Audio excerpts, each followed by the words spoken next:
Hi friends, you are very most welcome on unique study with Ajay. दोस्तों, इस channel के ऊपर मैं नेट जेआरएफ फर्स्ट पेपर और ज्योग्राफी दोनों के बिल्कुल सिस्टमेटिक ढंग से क्लासेस चला रखा हूँ। तो आज हम जो दिसंबर 2019 में 2 दिसंबर 2019 को जो हिस्ट्री का पेपर हुआ था उसका जो फर्स्ट पेपर है उसको हम यहाँ पर आज आपके साथ सॉल्व करेंगे। तो इसका जो पहला पार्ट था वो मैंने पहले बना चुका है, तो इसका जो नेक्स्ट पार्ट है वो मैं अब बनाऊँगा। इसके अलावा मैं जो हिंदी का पेपर था उसके 2 पार्ट बना के और अच्छी तरीके से समझा दिया है। तो यदि आपने वो नहीं देखा है तो वो भी देखो और इसका फर्स्ट पार्ट भी देखो ये मैं अच्छी तरीके से इसको समझा दिया है। यहाँ पर हम स्टार्ट करेंगे क्वेश्चन नंबर 24 से। देखो यहाँ पर है क्वेश्चन नंबर 24। शास्त्रीय भारतीय तर्कशास्त्र संप्रदाय के अनुसार पक्ष अनुमान की प्रक्रिया में निम्नलिखित में से किस पद से संबंधित है। देखो, शास्त्रीय भारतीय तर्कशास्त्र संप्रदाय के अनुसार पक्ष अनुमान की क्या है, पक्ष अनुमान की प्रक्रिया में निम्नलिखित में से किस पद से संबंधित है।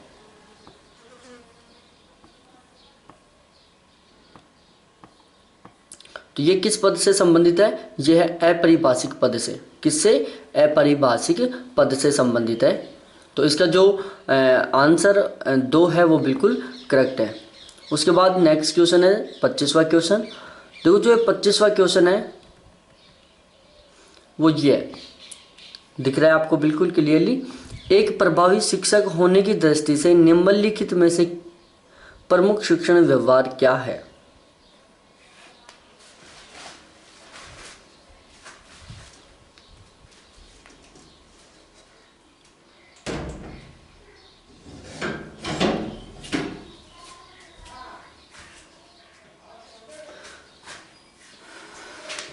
कि एक प्रभावी शिक्षक होने की दृष्टि से निम्नलिखित में से प्रमुख शिक्षण व्यवहार क्या है। ऑप्शन ए है शिक्षण प्रक्रिया को व्यवस्थित। एक प्रभावी शिक्षक होने की दृष्टि से शिक्षण प्रक्रिया को व्यवस्थित करने के प्रयोजन से शिक्षक द्वारा की गई टिप्पणी। ऑप्शन बी है शिक्षक द्वारा विषय वस्तु या प्रक्रिया आधारित प्रश्न पूछा जाना। ऑप्शन 3 है अधिगम प्रक्रिया में छात्रों को संलिप्त किया जाना। और ऑप्शन 4 है छात्रों के विचार तथा उनके योगदान का उपयोग किया जाना। तो यहाँ पर जो इसका करेक्ट आंसर है वो है ऑप्शन नंबर ए। क्या ऑप्शन ए है कि शिक्षण प्रक्रिया को व्यवस्थित करने के प्रयोजन से शिक्षक द्वारा की गई टिप्पणी। उसके बाद नेक्स्ट क्वेश्चन है, जो नेक्स्ट क्वेश्चन है वो है डीआई का, जिसको हम डाटा इंटरप्रेशन बोलते हैं। उसका क्वेश्चन है ये, जहाँ पर 26 से और 30 तक जो सभी क्वेश्चन है वो डाटा इंटरप्रेशन के हैं। मैं एक अलग से वीडियो बनाऊंगा जिसमें इन डाटा इंटरप्रेशन को, रीजनिंग को और लॉजिकल रीजनिंग को आपको वहाँ पर बिल्कुल डिटेल से समझा दूंगा जब मैं बोर्ड पर पढ़ाऊँगा। क्या यहाँ पर मैं जब आपको समझाऊँगा तो यहाँ पर जो ये पेन मार्कर है ये सही ढंग से नहीं चल पाता। यहाँ पर ये लैपटॉप का कीबोर्ड का यूज कर रहा हूँ यहाँ पर मैं, और तो मैं जब इनको बोर्ड के ऊपर समझाऊंगा तो वहाँ पर आपको बिल्कुल डिटेल से समझा दूंगा, तो आप तब इनको पढ़ लेंगे वहाँ। तो अब हम बात करते हैं क्वेश्चन नंबर 31 से। कौन सा? क्वेश्चन नंबर 31 पर चलते हैं हम डायरेक्टली। और क्योंकि 24, 25, 26, 27 क्वेश्चन है, जो 27, 28, 29 और 30 तक के जो क्वेश्चन है वो डीआई से रिलेटेड है। हाँ, और इसके अलावा यदि आप इन सभी की पीडीएफ लेना चाहते हो तो आप मेरे से पीडीएफ ले सकते हो। मैं आपको ये पीडीएफ प्रोवाइड करवा दूंगा। और इसके अलावा एक व्हाट्सअप ग्रुप है, आप उसमें भी जुड़ सकते हो अपना एक अच्छा स्कोर करने के लिए। और उसके जो पीडीएफ लेने का जो मेथड है, पेपर्स की जो पीडीएफ लेने का जो मेथड है वो रेगुलर के प्रैक्टिस क्वेश्चन लेने के लिए, साथ ही साथ मेरी दोनों क्लासेस लेने के लिए, ऑब्जेक्टिव और डेस्क्रिप्टिव दोनों तरीके से, या फिर अपना एक बहुत अच्छा शानदार का स्कोर करने के लिए मेरे व्हाट्सएप ग्रुप में ऐड हो सकते हो, जिसके जो कॉन्टैक्ट नंबर है वो मैं डिस्क्रिप्शन में दे दूंगा। उसके बाद क्वेश्चन नंबर 3 है पाइथन, LISP और जावा प्रोग्रामिंग लैंग्वेज की जानकारी रखने वाले लोगों की औसत प्रतिशतता कितनी है। देखो, बहुत डिफिकल्ट क्वेश्चन पूछता है आजकल, पता नहीं क्वेश्चन ही किस तरीके का बनाता है। एक तरीके से मैं ये बोल सकता हूँ। देखो यहाँ पर देख सकते हो कि पाइथन पाइथन,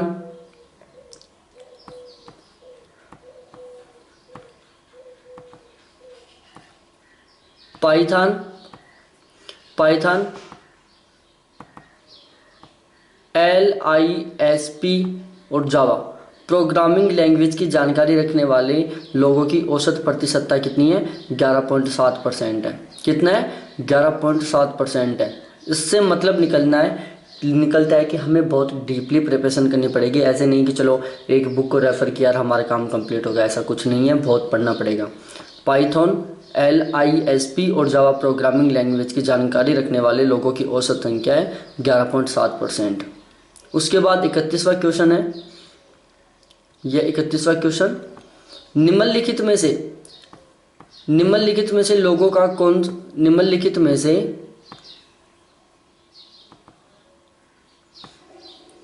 देखो निम्नलिखित में से कौन सा लोगों द्वारा अपने बच्चों के भविष्य के लिए सर्वश्रेष्ठ निर्णय लेने में सहायता करने वाली निर्णय समर्थन तंत्र है? देखो निम्नलिखित में से कौन सा लोगों द्वारा अपने बच्चों के भविष्य के लिए सर्वश्रेष्ठ निर्णय लेने में सहायता करने वाली निर्णय समर्थन तंत्र है? A पाठशाला, B सारांश, C शाला सिद्ध और D स्वयंप्रभा। तो इसका जो करेक्ट आंसर है वह ई पाठशाला के द्वारा हम अपने बच्चों के भविष्य के लिए सर्वश्रेष्ठ निर्णय लेने में सहायता ले सकते हैं। साथ ही साथ ये इसका जो मेन जो फॉर्मेट है, मॉडल है, वो है निर्णय समर्थन तंत्र। जो ई पाठशाला होता है उसको हम निर्णय समर्थन तंत्र भी बोलते हैं। उसके बाद क्वेश्चन नंबर 32 है। क्वेश्चन नंबर 32, निम्नलिखित में से कौन एक गैर संवादिक निकाय है? ऑप्शन ए है NCTE, ऑप्शन बी है BCI, ऑप्शन सी है RCI, ऑप्शन डी है NAAC। तो इनमें से कौन सा गैर संवादिक निकाय है?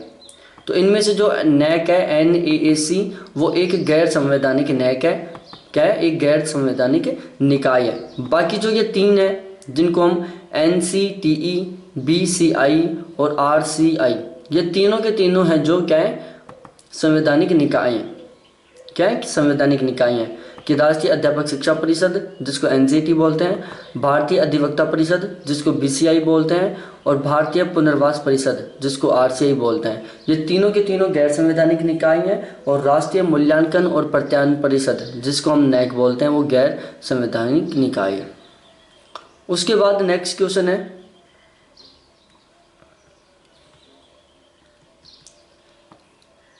निम्नलिखित में से किस संयुक्त राष्ट्र सम्मेलन या शिखर सम्मेलन में संधारणीय विकास प्रक्रिया संक्रिया कार्यक्रम program of action for sustainable development को अपनाया गया था?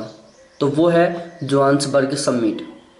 जोहान्सबर्ग समिट जो ऑप्शन नंबर 3 है, इसमें संधारणीय विकास संक्रिया कार्यक्रम जिसको हम इंग्लिश में बोलते हैं प्रोग्राम और एक्शन फॉर सस्टेनेबल डेवलपमेंट को अपनाया गया था। क्वेश्चन आ जाता है कि निम्नलिखित में से कौन से सम्मेलन में program of action for sustainable development को अपनाया गया था? तो वो है जोहान्सबर्ग समिट। देखो जो नेट का फर्स्ट पेपर है वो मैं चैनल के ऊपर बिल्कुल डिटेल से समझा रहा हूँ एग्जाम के लेवल से, क्योंकि मैंने अभी हाल ही में ये एग्ज़ाम क्रैक किया है तो मेरे को एक अच्छा एक्सपीरियंस है कि क्वेश्चन कहाँ से बनते हैं और किस तरीके से बनते हैं। उसके बाद नेक्स्ट क्वेश्चन है क्वेश्चन नंबर 34, अध्यापक शिक्षा पाठ्यक्रमों में योग को शामिल करने का निम्नलिखित में से कौन सा आधार है? योग को शामिल करने का, योग का मतलब होता है यहाँ पर योगा। ऑप्शन ए है राष्ट्रीय शिक्षा नीति 1968, ऑप्शन बी है राष्ट्रीय शिक्षा नीति 1986, ऑप्शन सी है भारत में अध्यापक शिक्षण की भविष्य दृष्टि गुणवत्ता और विनियामक परिप्रेक्ष्य 2012, राष्ट्रीय शिक्षा नीति 2019 का प्रारूप है। तो अध्यापक शिक्षा पाठ्यक्रमों में योग को शामिल किया गया था राष्ट्रीय शिक्षा नीति 1986 में। उसके बाद नेक्स्ट क्वेश्चन है 35वां, निम्नलिखित में से उन पर्यावरणीय मुद्दों की पहचान कीजिए जो स्थानीय प्रकृति के हैं। क्या है? जो स्थानीय प्रकृति के हैं। तो इसका जो करेक्ट आंसर है वो है ऑप्शन नंबर 3। देखो, जो झील प्रदूषण है वो एक स्थानीय प्रकृति का प्रदूषण है। भूस्खलन है वो भी एक स्थानीय प्रकृति का है। जलवायु परिवर्तन है वो भी एक स्थानीय प्रकृति का है। और जल जमाव है वो भी एक स्थानीय प्रकृति का है। तो ये ये चार है, 2, 3 और 4, ये चारों के चारों हैं जो स्थानीय प्रकृति के पर्यावरणीय मुद्दे हैं। क्या है? स्थानीय प्रकृति के पर्यावरणीय मुद्दे हैं। उसके बाद है क्वेश्चन नंबर 36 पर चलते हैं डायरेक्टली। देखो, क्वेश्चन नंबर 36 है, उच्च शिक्षा क्षेत्र से संबंधित नीति आयोग की त्रिवर्षीय कार्य एजेंडा मदों की पहचान करो। किसकी? त्रिवर्षीय कार्य एजेंडा प्रोग्रामों की। तो इसका जो करेक्ट आंसर है वो है ऑप्शन नंबर ए। देखो, ऑप्शन ए में आता है पहला शीर्ष कॉलेजों की स्वायत्तता, दूसरा आता है विनियामक तंत्र में सुधार। किसमें? विनियामक तंत्र में सुधार। और उसके बाद आता है परियोजना और शोधार्थी केंद्रित शोध अनुदानों की पद्धति की संस्थापना। दोबारा क्वेश्चन रिपीट करता हूं, उच्च शिक्षा क्षेत्र से संबंधित नीति आयोग के त्रिवर्षीय कार्य एजेंडा मदों की पहचान करें। पहला होता है शीर्ष कॉलेजों की स्वायत्तता, दूसरा होता है विनियामक तंत्र में सुधार और तीसरा होता है परियोजना और शोधार्थी केंद्रित शोध अनुदानों की पद्धति की संस्था। तो उसके बाद नेक्स्ट क्वेश्चन आता है, निम्नलिखित में से किस प्राचीन भारतीय विश्वविद्यालय को न्याय और तर्क शास्त्र में उच्च और विशिष्ट अध्ययनों के मुख्य केंद्र के रूप में माना जाता है? तो वो है वल्लभी विश्वविद्यालय। कौन से विश्वविद्यालय को? वल्लभी विश्वविद्यालय को। दोबारा बता देता हूँ, निम्नलिखित में से किस प्राचीन भारतीय विश्वविद्यालय को न्याय और तर्क शास्त्र में उच्च और विशिष्ट अध्ययनों के मुख्य केंद्र के रूप में माना जाता है? तो वो है वल्लभी विश्वविद्यालय। उसके बाद नेक्स्ट क्वेश्चन है,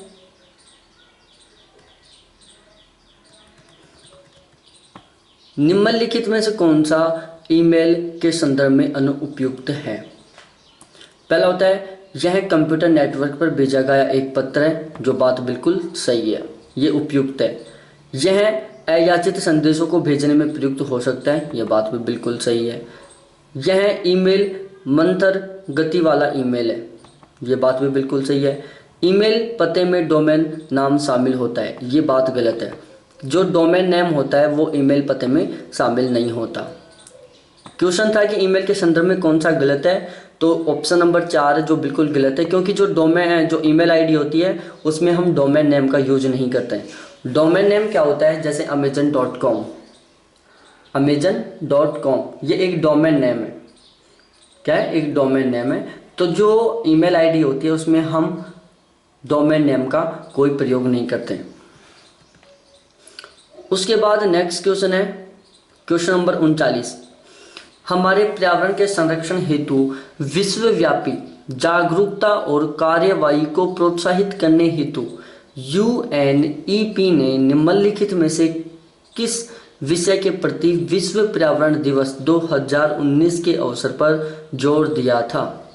तो वो है जल बचाओ। किसके प्रति? जल बचाओ के प्रति। दोबारा बता देता हूँ, जल बचाओ के प्रति। हमारे पर्यावरण के संरक्षण हेतु विश्वव्यापी जागरूकता और कार्यवाही को प्रोत्साहित करने हेतु UNEP ने निम्नलिखित में से किस विषय के प्रति विश्व पर्यावरण दिवस 2019 के अवसर पर जोर दिया था? तो वो है जल बचाओ। उसके बाद नेक्स्ट है क्वेश्चन नंबर 40, कंप्यूटर संबंधित कार्यकलापों में WORM का पूर्ण रूप है? WORM कंप्यूटर संबंधित कार्यकलापों में WORM का पूर्ण रूप क्या है? तो वो है write once read memory. W का मतलब होता है राइट, O का मतलब होता है वंस, R का मतलब होता है रीड और M का मतलब होता है मेमोरी। तो ये फुल फॉर्म हो गया है write once read memory WROM, जिसको हम ऐसे बोल सकते हैं ROM। देखो इसको मैं अच्छी तरीके से कंप्यूटर पढ़ा के और उसमें समझा दिया हूँ। जो हमारा कंप्यूटर था वो कंप्लीट हो गया है, बिल्कुल डिटेल से, कुछ भी बचाने हुआ नहीं है, पूरा बिल्कुल सिस्टमेटिक ढंग से मैंने कंप्लीट करवाया है। तो आप उसको ज़रूर पढ़ें, आपके लिए बहुत हेल्पफुल रहेगा। तो वो है इसका फुल फॉर्म, WROM का फुल फॉर्म है राइट वंस रीड मेमोरी। उसके बाद नेक्स्ट क्वेश्चन है क्वेश्चन नंबर 41।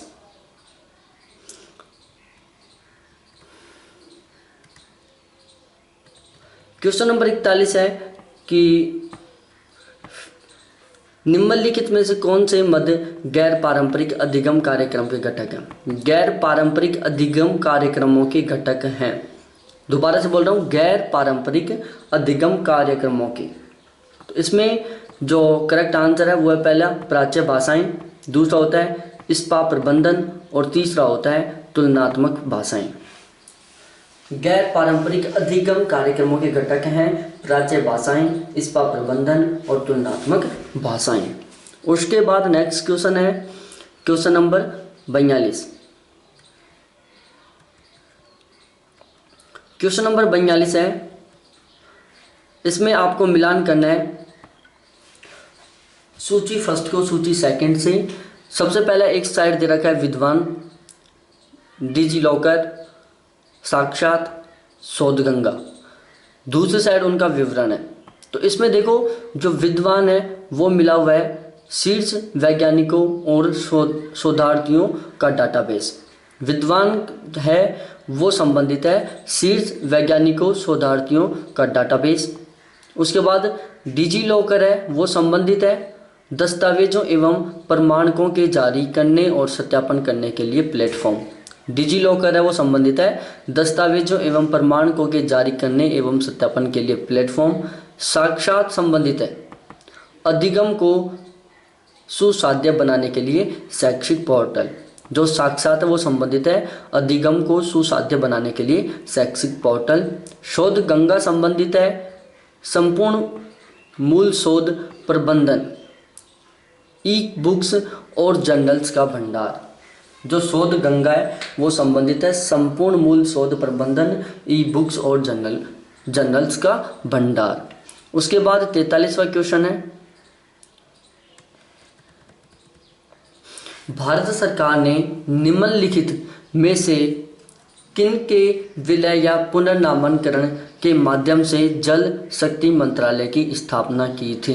तो वो है जल संसाधन मंत्रालय, नदी विकास एवं गंगा संरक्षण मंत्रालय, पेयजल और स्वच्छता मंत्रालय।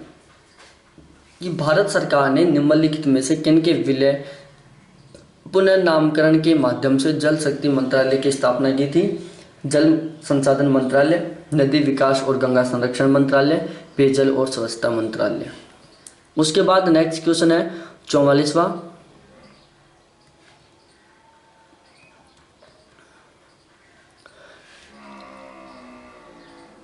निम्नलिखित संगणक डिवाइसों के बारे में विचार करो। तो इसमें सबसे पहले दे रखा है हार्ड डिस्क, CD रोम, DVD रोम। इनमें संग्रहण क्षमता के आरोही क्रम में व्यवस्थित करो। देखो सबसे पहले मैं इसका बता दूं, आरोही क्रम का मतलब होता है बढ़ता क्रम। क्या होता है? बढ़ता क्रम। और अवरोही होता है घटता क्रम। ये तो है अवरोही और ये है आरोही। तो आरोही में सबसे पहले आता है हार्ड डिस्क, CD रोम। सबसे जो कम स्टोरेज का है यहाँ पर वो है CD रोम। CD रोम के बाद में जो अधिक स्टोरेज का है वो है DVD रोम और सबसे ज़्यादा स्टोरेज का है हार्ड डिस्क। यहाँ पर सबसे कम स्टोरेज का है CD रोम, फिर उसके बाद है DVD रोम और सबसे ज़्यादा स्टोरेज का है हार्ड डिस्क। इसका जो क्रम है वो है BCA। उसके बाद नेक्स्ट क्वेश्चन है 45वां। 45वां क्वेश्चन है, निम्नलिखित में से कौन सा संयुक्त राष्ट्र संघ जलवायु परिवर्तन फ्रेमवर्क सम्मेलन UNFCCC के उद्देश्य को दर्शाता है।